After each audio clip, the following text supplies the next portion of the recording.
So ngayon naalis tayo dahil pupunta tayo sa Chinese restaurant dito sa Jeddah, Saudi Arabia dahil magse-celebrate ng birthday ang aking katrabaho. Turn Parang right onto late Hale. celebration na ito guys. So bali guys, nandito na pala tayo sa Chinese restaurant.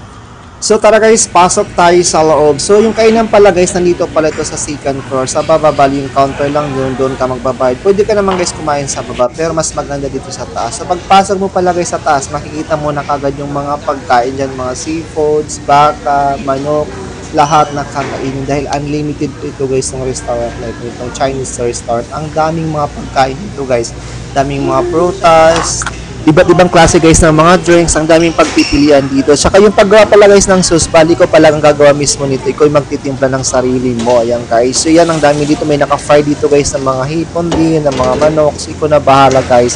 May mga panghimagas na rin dito. Ayan ang mga gulay naman guys. Iba't ibang klase ng gulay. Ikaw bahala pumili dyan kung anong gusto mong kunin. Basta ang dami guys. Unlimited po yan lahat. So nasa iyo lang guys kung anong gusto mong kainin at ayaw mong kainin. So, bali ito nga pala guys ang itsura dito sa loob. Ayan, sa may nagpaka-curtain. So, andito nga pala guys sa loob ng aking mga kasamahan dahil nauna sila ako, late na ako. So, pagdating ko pala guys, sila ay kumakain na. Almost mga 20 minutes na sila ditong kumakain. Ako magsisimula pa lang.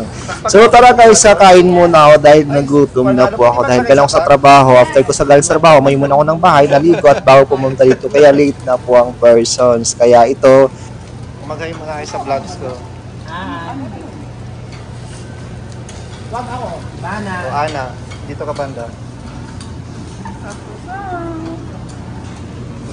So bali guys, first time ko pala kumain ng ganitong restaurant na nagluluto sa lamisa mismo. Dati pangarap ko talaga guys, ang tagal ko na po dito sa abroad pero hindi pa ako nakakain pa ng mga ganito. So first time ko guys makakain ng ganito. Kasi solid talaga guys. So thank you so much po pala sa birthday celebrant dahil in-invite pa ako dito sa restaurant na ito at naka-experience ako ng ganito. Kasi kung ako lang guys, hindi po ako kakain ng ganito. Kasi nga, mahihain tayo guys sa mga ganitong kainan at mag-isa lang tayo. Iba pa rin guys yung mga kasama ka talagang mga katrabaho or mga tropa at least hindi ka mahiya kumain.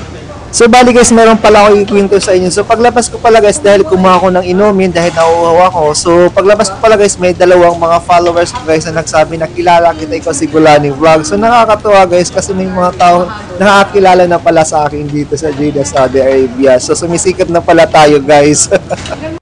So balik naman tayo dito guys sa usapang pagkain. So yun nga guys, unlimited talaga yung pagkain dito. Sobra yung seafoods nila, halos kami guys yung makaubos. So favorite po namin guys yung alimasag. Ang dami nilang alimasag. So nakailang balik talaga kami doon. Tsaka hipon, yun. Halos maubos talaga yung laman ng ano doon. Parang hindi kami logi sa binayad namin guys na almost 100 reals. Kasi nga, unlimited naman yung guys. So hindi kami dito guys nagkain. Yung mga kinain lang namin talaga dito, puro ulam lang. Kasi pag magkakanin ka guys, logi ka doon kasi mabubusog ka kaagad. So ang kinuha lang na talaga namin guys, puro ulam, mga seafoods, tapos ang puset, tapos mas ang dami guys, sobrang dami. So halos nung ano nga guys, nung tapos na kami kumain, ang dami namin sobra, sayang. Syempre guys, dahil matatalino kaming mga Pilipino, buti na lang meron isa sa amin may dalang baunan. So nilagay namin doon yung mga sobra namin kaysa naman itapon naman. Di ba? Sayang naman. Pwede ka naman dyan, may kopi. Hirap umikot eh.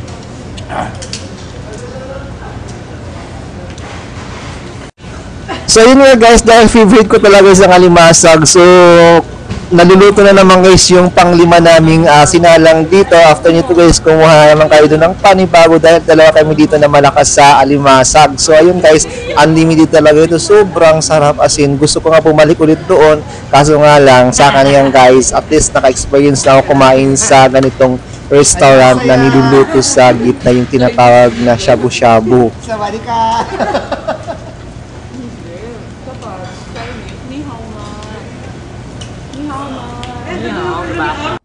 So bali guys, ito nga guys yung pangatlong pinggan ko na ano na pinagkainan ko ng alimasag. Grabe, ang lakas ko talaga kumain ng alimasag kasi sobrang sarap talaga guys. As favorite ko talaga guys ang alimasag at saka hipon, yung talagang favorite ko since birthday ano. So yan guys, bumaba na pala ako dito guys sa restaurant para i-videohin ko naman guys yung baba nila kasi ang ganda rin ng ano nila dito sa baba. Kakaiba yung kanilang view, yung kanilang mga klaseng mga pang-display dito na pang-attract din sa mga customers na papasok para at least may pang-selfie talaga guys pag lalabas tayo. Siguro pang paswerte nila yon. So yung guys, andito na pala kami sa labas, naglalakad-lakad kami para naman yung kinain namin bumaba kasi sobrang busog pala kami dito guys. Ang dami talaga namin nakain. So thank you so much guys for watching guys.